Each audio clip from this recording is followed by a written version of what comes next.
যদি আপনার কনফিডেন্স না থাকে আপনি সেটা ভালোভাবে করতে পারবেন না। কনফিডেন্স হচ্ছে একটা পাওয়ারফুল গাড়ি, যেখানে আপনি চড়বেন একদম আপনাকে জায়গা মতো নিয়ে যাবে, জায়গা মতো নিয়ে যাবে।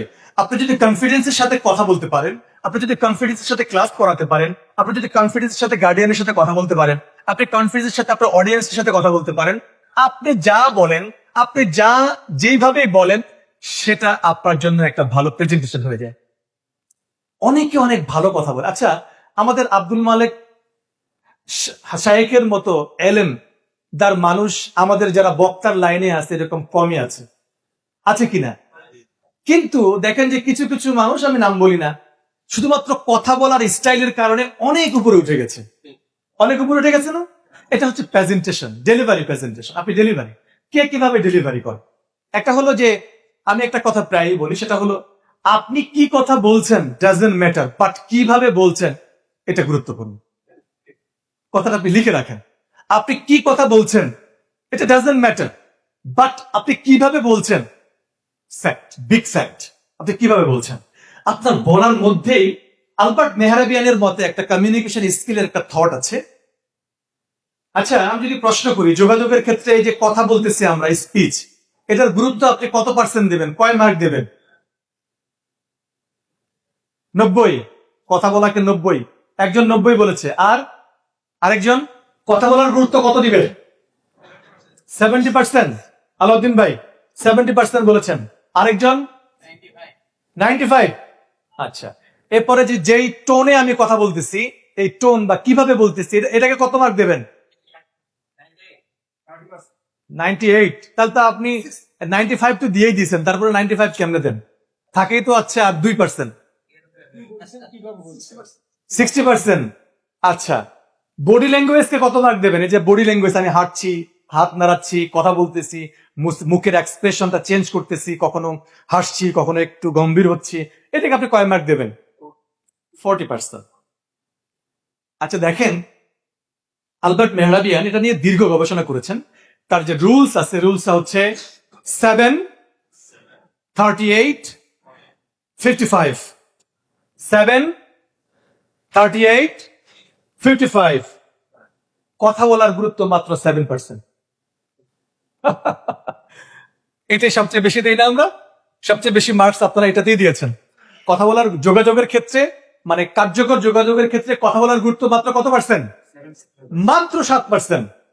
আর 38% হচ্ছে আপনি কোন টোনে কথা বললেন। যেমন আপনার বাসায় কাজের ছেলে আছে, নিজের ছেলে আছে এবং বউ পাশে দাঁড়িয়ে আছে, তিনজনকে আপনি একভাবেই ডাকবেন। কাজের ছেলের বেলায় কি বলবেন? এই এদিকে আয়, এই এদিকে আয়। নিজের ছেলেকে কি বলবেন? বাবা এদিকে আসো। বউরে কি বলবেন? তুমি কি একটু আসবা, তুমি কি একটু আসবা। কথা কি একটাই না? কথা তো একটাই, যে এখানে আসো। কাজের ছেলেকে বললেন এদিকে আয়, নিজের ছেলেকে বাবা আসো, স্ত্রীকে বললেন তুমি কি একটু আসবা। দেখেন, একই অর্থ, একই মিন, বাট তিনজনকে বলার ক্ষেত্রে তিন রকম হচ্ছে, তিনজনকে তিন রকম হচ্ছে। এটাই হচ্ছে টোন। এটা কি টোন? এটার পার্সেন্টেজ 38। আর আমি যে নড়াচড়া করছি, আমি একটু হাঁটছি, আমি কখনো হাসছি, আমি কখনো একটু গম্ভীর হচ্ছি, এই যে বডি ল্যাঙ্গুয়েজ, এটার মার্কস হচ্ছে 55%। 55%।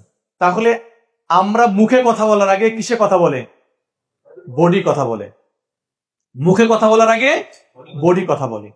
অনেক মাদ্রাসায় দেখবেন একজন বাচ্চা মাদ্রাসায় নিয়ে আসার সাথে সাথে কান্না শুরু করে দিছে। এরকম হয়েছে কিনা কারো বাস্তবে? রাস্তায় কান্না করে নাই, কিন্তু মাদ্রাসায় ঢোকার সাথে সাথে কান্না করছে। কে বলতে পারবেন যে কেন কান্না করছে? ভয়। কে বলছেন? আপনি বলছেন। কেন ভয় পাচ্ছিল বলেন তো? ভয় পাওয়ার লজিক কি?